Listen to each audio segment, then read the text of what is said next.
Jordan Hare Stadium has not been kind to Hugh Freeze in his first 2 years as Auburn's head football coach. That must change in 2025 if the Tigers want to reach their goals.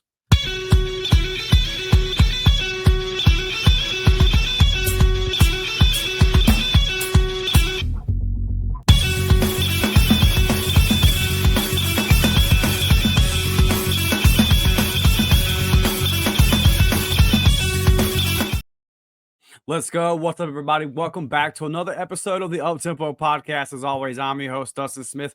On today's episode, I want to talk about protecting our house, protecting Jordan Hare Stadium.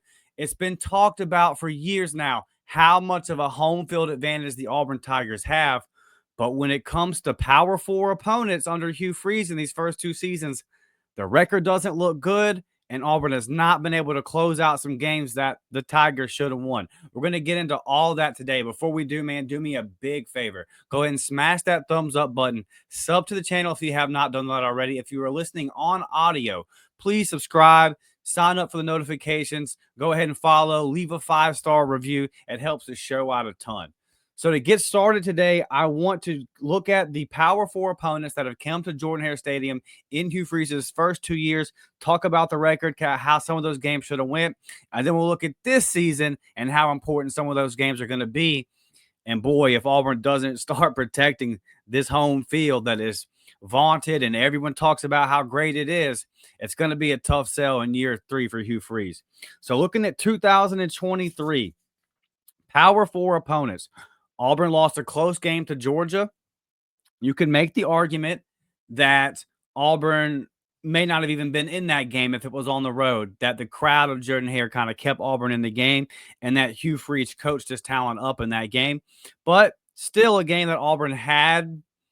It was a tight game in the fourth quarter, a game that Auburn has won inside of Jordan Hare Stadium a lot in their history, being the underdog, playing a rival like Georgia. Wasn't able to make the plays. Wasn't a big deal at the time because we felt like Auburn kind of played up, like Q coached the boys up in terms of the talent gap between those two teams. But still, again, Auburn's pulled those one-offs before at home. Then you look at Ole Miss. Ole Miss wins another one-possession game at Auburn. Ole Miss wins 28-21. The next week, Auburn is able to beat Mississippi State and then finishes the season off losing to Alabama. So in 2023, and a heartbreaking loss to Alabama, right? You think about all of the magical moments Auburn has had inside of Jordan Hare Stadium versus Alabama. You had Alabama on 4th and goal from the 31. All you got to do is knock the ball down. Really, 4 minutes before that, all you had to do was field a punt cleanly and run the clock out. So many mistakes. That Jordan Hare magic that we all love and we've come to be accustomed to, we've come to expect, just didn't happen that day. So Hugh finishes year 1 as Auburn's head coach, 1-3 at home versus Power Four opponents. And of note, there's a 31-10 loss at home to a non-P4 opponent in New Mexico State. So 31-10. Man, to New Mexico State at home. So Hugh Freeze rattles off 4 losses in his first year as Auburn's head coach at Jordan Hare Stadium. And one of those being an absolute shellacking to a Conference USA? Yeah, Conference USA team. And then you had 3 rivals that you could have beat. You lost one possession games there. So 1-3 versus Power 4 teams in his first year. On to 2024. You lose to Cal week 2, you lose to Arkansas, you lose to Oklahoma, and you get the late win versus Texas A&M. Those were the 4 Power 4 opponents that came to Jordan Hare Stadium last year. So in Hugh Freeze's first 2 years as Auburn's head coach, 2-6. 2-6 at Jordan Hare Stadium versus Power 4 opponents.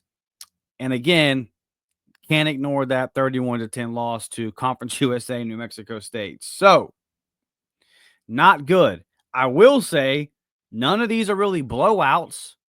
And you feel like, definitely looking back at last season, the Cal game, the Arkansas game, the Oklahoma game, you kind of gave those away. So let's start with the mojo factor. For so long, we have kind of, what do people say? Well, Nick Saban said it's haunt. He said that Jordan Hare Stadium's just haunted. Every time we went down there, something crazy happened. You think about some crazy games versus LSU, some crazy games versus Florida back in the day, a lot of crazy Georgia games in the Deep South's oldest rivalry. Auburn's had some wild finishes at home where the Tigers have been able to pull out big dubs. The mojo's just not there right now. We kind of keep waiting on it. It's still a narrative, it's still a thing, but those are things of the past. That is not really didn't happen under Harsin. You had the crazy Missouri game where Missouri was going to run the ball in to win in overtime, and they just fumbled it out the back of the end zone and gave Auburn a dub. That was one situation like that, but other than that, man, it's just been a long time under these last few head coaches. Jordan Hare Stadium's lost that magic. It's lost that mojo. I go back, talked about this on the live show with Nick last Sunday. You think about third and longs last year. I was at the Cal game, I was at the Arkansas game. Third and long is when the crowd is loudest, right? That's when the crowd's full throat. Third and 12, third and 9. You're screaming top of your lungs because your defense has got them right where you want them. And Auburn has just continued to give those up, especially last season. We just gave them up time and time and time again. And it makes you wonder why, when the crowd is at their maximum support level, are you guys not able to capitalize? Is it becoming a thing where Auburn is more I mean, they're not playing great on the road, but are they getting nervous at home? In these close crunch time type games, does the pressure of 88,000 people kind of weighing down on them on the field, is that becoming a thing? Are they starting to feel the pressure of the Auburn crowd that, oh, here we go again. We're not going to pull this one out. We're going to find a way to blow it. I'm hopeful that the last Power Four opponent to come to Jordan Hare Stadium, which would be the last home game the Tigers had, was a 4 overtime win versus Texas A&M. So my hope there is that maybe some of that has started to turn around. But Auburn has to get the mojo back at Jordan Hare Stadium. These close losses at home, really that last Iron Bowl, that can't be it. That can't be it. A big advantage that Auburn has had for a long time, really since Pat Dye came in and kind of established this, was when you come to Jordan Hare Stadium, man, it's going to be tough for you to come out there with a dub. Now, it's still tough. I mean, Cal had to fight. Arkansas had to fight. We had to give one to Oklahoma. Like, Bama in 2023 had to fight. Ole Miss, a one possession game, they had to fight. 2023, Georgia had to fight. Like, the crowd's doing their part, and the team is playing up with the juice of the crowd behind them. But the home field advantage is supposed to be able to push you over the top in those crucial moments, and it almost seems like Auburn's folding in those moments. And if Auburn wants to be successful in any Power Four team that has big aspirations, you have to protect your home field. That goes without saying. But for all the narrative that gets discussed around SEC media days every year, man, I hate playing at Auburn, says the Georgia players. And man, I can't stand going to Auburn, says the Alabama coaches and players. You hear it every single SEC media days. But they ultimately come out with a dub. The Oklahoma game was so frustrating for me last year because I was like, man, it's starting to feel like Jordan Hare Stadium's a stadium you come to get a big win, to get a crazy finish. That Auburn Jesus, that mojo that we had, that Jordan Hare Stadium magic is almost working in reverse. Is now where Auburn's losing in spectacular fashion at home, and the other teams are pulling miracles out of their ass. It's got to change, and it's got to change this season because the Auburn faithful bring the juice. The Auburn faithful continue to show up and show out. The Texas A&M game, the past 2 times A&M has come to Auburn, different circumstances both times, but struggling football teams that didn't really deserve a crowd like that. You're not going to get a crowd full throat when you're 4-6, the way that Auburn got last year in a lot of places around the country. That's just the Auburn family being the Auburn family. Showing up, understanding we got Deuce Knight in the crowd. We're trying to land this recruitment. If we win, we're going to storm the field. We need a big win. Go a couple of years back to when A&M had to come into Auburn fresh off of Brian Harsin being fired in the Cadillac Williams game and all that. One of my proudest moments as an Auburn fan. I believe that was a 3 or 4 win Auburn team again. That crowd didn't have to be the way they were, but the Auburn faithful show up and show out. Go to the 2023 Iron Bowl, that 4th and goal from the 31. That stadium couldn't have been louder. Every Auburn fan in the building gave it everything they had. And you still gave up a 4th and goal from the 31 in Hare Stadium, man. Enough's enough. It can't happen anymore. You've got to reverse the mojo. You've got to start winning these big games at home, and you've got to reward the fans that pay 200-300. Hey, tickets went up again. Auburn's had 4 losing seasons in a row, and tickets went up again in the name of NIL. Well, we got to pay the players. We need your money, guys. Look, I love Hare Stadium, okay? I love it. It's my favorite place in the world. But I go to a lot of other stadiums, pro stadiums and things like that.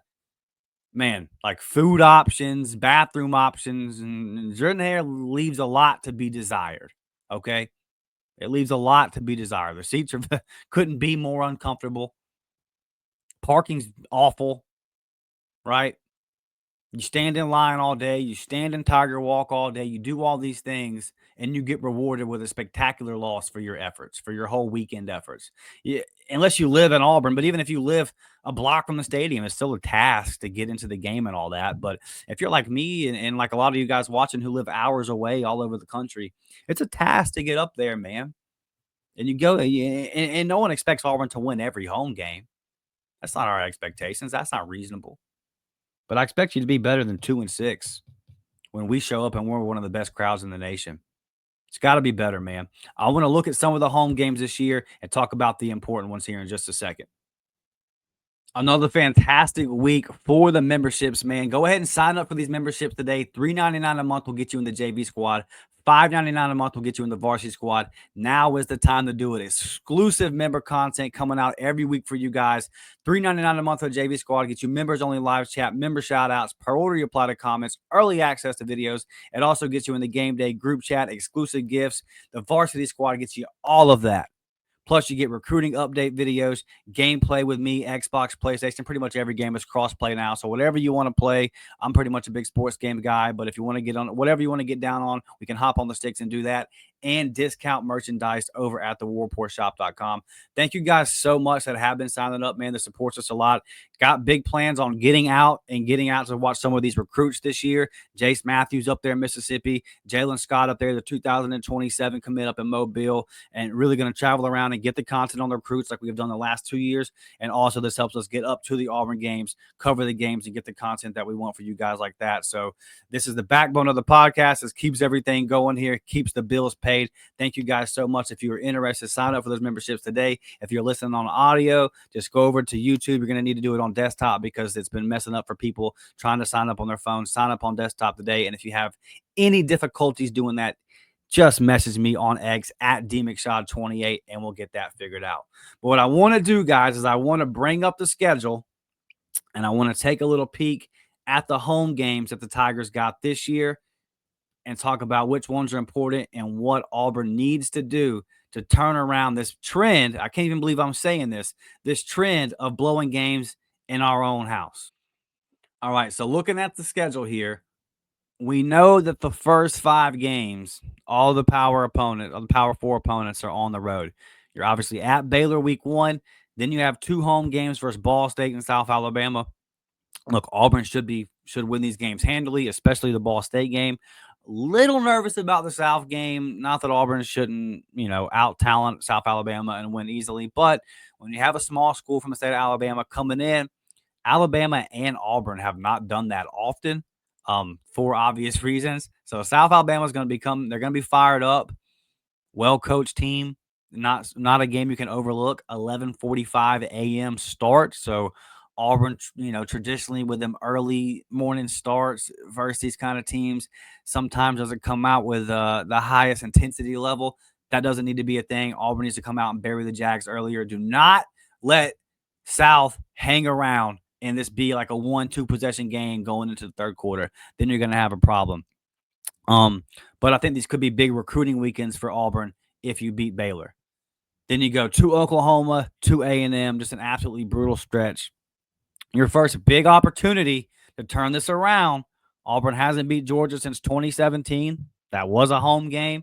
You've got Georgia coming in there. What's Gunnar Stockton going to be? Is this Georgia roster what it's been in years past? All that stuff is TBD. It's a night game. Auburn getting Georgia at a night game.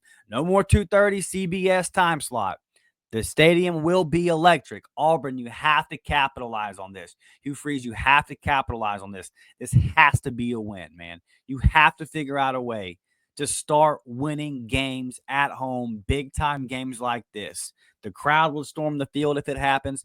The amount of joy, the amount of pent up frustration that would be released from just getting beat down and bludgeoned by the rival Georgia Bulldogs. This is a prime opportunity for the Auburn Tigers. You have a bye week before to get ready for this after the A&M game. So any injuries you have going on, guys can be able to get back healthy. The fans will have a week to kind of get rejuvenated and fired back up. And it'll have been a little bit at this point, October 11th. It will have been since September 13th for South Alabama, almost a full month without a home game. So the Auburn fans will be ready to get back in the stadium and cheer on the Tigers. Huge opportunity. Very next week, you've got Missouri coming into town. I've told y'all before, I'm sick of everybody sleeping on Drink. I'm sick of everybody sleeping on Missouri. But this is a good opportunity because Missouri has an easy schedule, especially early. This will be their first really big road test. What's their quarterback situation going to be? Everything that goes into that. Auburn's probably a more talented roster. So if you're now, I think Eli is a better coach than Hugh Freeze. But if you're Hugh Freeze, you have a more talented roster. You're at home. This is currently a flex game, so we'll see what the time slot ends up being. I could see it being a primetime game because if Auburn does their part, because I think Missouri's going to have a good record just based off of their schedule, and they're a solid, well-coached program at this point. But a very good opportunity where Missouri could be a ranked team. I would actually, if I had to bet right now, I think Missouri will be ranked when they come into Hare Stadium. So an opportunity to get a Power Four win over an SEC team that has been better than you the past couple of years, a team that beat you last year in their house. Big opportunity right there for Auburn to get another home win. Kentucky coming in, you can't. I mean, you just can't. You can't. This feels like the Cal game and the Arkansas game last year, as far as those teams coming into Hare Stadium. Auburn is so much more talented than Kentucky. This is a flex game. Auburn should blow the doors off of Kentucky, quite frankly, and this should be a easy Power Four win, easy SEC home win for Auburn. And it should be one of those games where the fans are able to have a good time midway through the third quarter, early in the fourth quarter. Everyone's swag surfing, feeling themselves because Auburn's handled their business. Mercer, hey, Auburn's been in weird tight games with Mercer before, turning the ball over 4 or 5 times or whatever that was a couple years ago. Ultimately pulled out the dub, but it was a lot closer than it should be. Look, Mercer's, Southern Conference, FCS, all that kind of stuff. So I'm not saying that this, be worried about it or anything, but they're a well coached Division II team. You got Alabama the week before. Just come out, handle your business. This is one of those games where I want to see everybody play. Deuce Knight should get plenty of run in this game. We'll see how some of them other freshmen, Alvin Henderson, and those guys are progressing throughout the season. Is this a Sam Turner or those kind of guys right there? Those young offensive linemen, Ty Buster, Brody Scholl. You want to get all those guys in the second half. Protect your home field. Blow Mercer out at home like you're supposed to do. But the non-Power Four opponents for Hugh, other than New Mexico State, haven't really been a problem at home. But still, don't look ahead to Bama and come out sloppy. Beat Mercer's ass, and it won't be an issue. And then the flex game, which will most likely end up being a night game. Alabama coming back, man. Look, Auburn has had 2 heartbreaking losses to Alabama the last 2 times that they have come into Hare Stadium. It just can't continue. If it's another close game, which you would expect it to be, it feels like this is always a close game when it's in Hare Stadium. Auburn's got to find a way to win. You can't have back to back to back 3 losses in a row in heartbreaking fashion to your rivals. When Pat Dye fought tooth and nail to get this game in Auburn, and there has been mojo on Auburn's side for so long when Bama comes in there. And lately, Bama's been the one driving 90 yards with a minute to go. Bryce Young winning in 3 overtimes. Bama's been the one completing 4th and goals from the 31. Gravedigger and all this kind of stuff. No more. Can't have it, man. Pat Dye rolling over in his grave. We got to stand up. The Auburn crowd will be full throat. What a big opportunity for Hugh Freeze to send the message. You know, the recruiting list will be off the charts. And that's kind of where I want to wrap this one up at. You're at the point now to where obviously the on the field results matter. We know that Hugh Freeze and his staff can recruit. So you're going to have big lists. You're going to have big time visitors at these home games. But so far, the only one that you were able to pull off a big win in was versus Texas A&M. But look what that did for the recruiting. It locked up a 5-star quarterback in Deuce Knight. Go back and look at the quotes from some of the guys. Auburn's recruiting class was kind of up in the air after that A&M, before that A&M game. That win, that atmosphere really kind of solidified the class and helped Auburn kind of lock in a lot of those recruits and sell to those guys that were there. Look at this atmosphere. Look what we're capable of doing. So if you're Hugh Freeze, if you're Auburn, that early road test, those first 5 games where you're playing 3 P4 opponents in your first 5 games on the road, obviously very crucial. I feel like you got to come out of that at least, 1 and 2. But these home games, man, these home games versus Georgia, Missouri, Kentucky, and Alabama specifically, you better handle your business in the other ones. Auburn's got to come out of those with a winning record. You have got to send the message that when you come into our stadium, it's not going to be you walking out with some kind of grand victory. Because again, Auburn, the only team that's really come into Auburn and beat Auburn down under Hugh Freeze was somehow New Mexico State. All these other games are games that Auburn should have won. And Auburn has got to find a way to get that mojo back in Hare Stadium. And the only way to do it is to make those crucial plays. I really wonder, guys, how much of the pressure of the crowd, like I mentioned earlier in the show, starts to weigh on the guys. I hope I'm wrong on that. I hope we see something different this year. And you've got the athletes to do it. There's no more excuses. This Auburn fan base is hungry. I know that they're going to be off the charts loud at every opportunity that they get.